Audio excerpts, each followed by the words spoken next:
मीनाताई ठाकरे यांच्या पुतळ्याची विटंबना केलेली आहे आणि त्यामुळे राज्यभरातील शिवसैनिक आक्रमक झालेले आहेत। आज मुंबईतील शिवसैनिक छत्रपती दादरमध्ये शिवाजी पार्क येथे या ठिकाणी आलेले आहेत। सर, काय सांगाल?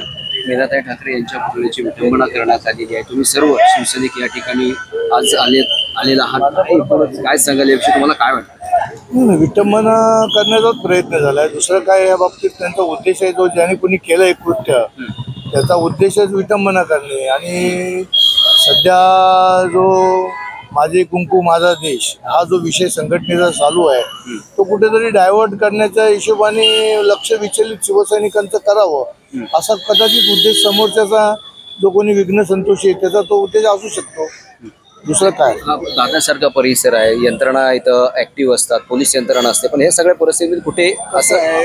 पोलीस यंत्रणा पोलीस पाहायला असतात, शिवसैनिक सुद्धा। आज काय आहे, प्रबोधनकार ठाकरे यांची जयंती होती, सगळे शिवसैनिक त्या ठिकाणी होते। जसं कळलं तसं धावत आमले सगळे सैनिक इथे आले ना, म्हणजे अलर्ट कळलं की लगेच येतात ना इथे आणि आले। आता इथे असं घडणार असं कोणाला, ते पोलिसांना काय, आम्हाला सुद्धा सैनिकांना काय कल्पना आहे त्याची, पण जे कोणी हे कृत्य केलंय ते पोलीस यंत्रणा आता काम करते, त्यांचे CCTV कॅमेरे याच्यातून ते सापडेल। मग त्याला काय सजा द्यायची आहे, शिक्षा द्यायची आहे ते सरकार त्यांच्या पद्धतीने ठरवेल। सैनिकांच्या हातात सापडलं तर त्याचे काही खैर नाही। काका, काय सांगाल?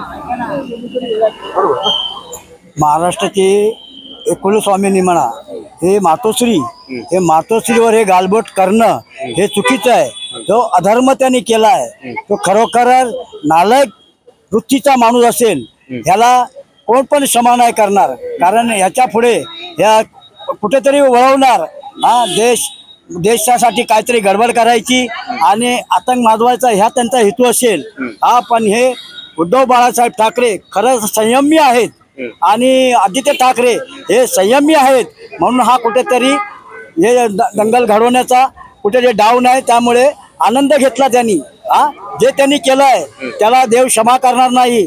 आणि त्यांनी हिंमत असेल त्यांनी दाखवून द्यावा की किती शिवसैनिक, किती आम्ही खंबीर आहोत, आम्ही बघून घेऊ। मग आता सध्या आगामी काळामध्ये मुंबई महानगरपालिकाच्या निवडणुका सुरू होत आहेत आणि अशा या परिस्थितीमध्ये हे अशा प्रकारचा प्रकार करणं काय म्हणायचं आहे सगळ्याला? हे म्हणजे खरं म्हणजे हेच आहे की त्यांना काहीतरी इथे करावं म्हणून उत्साह इथे भडकवण्याचा प्रयास करण्यात आलाय, बाकी कायच नाही।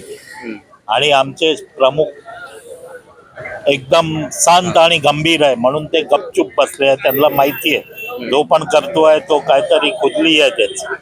धन्यवाद तुम्ही आमची संवाद साधल्याबद्दल।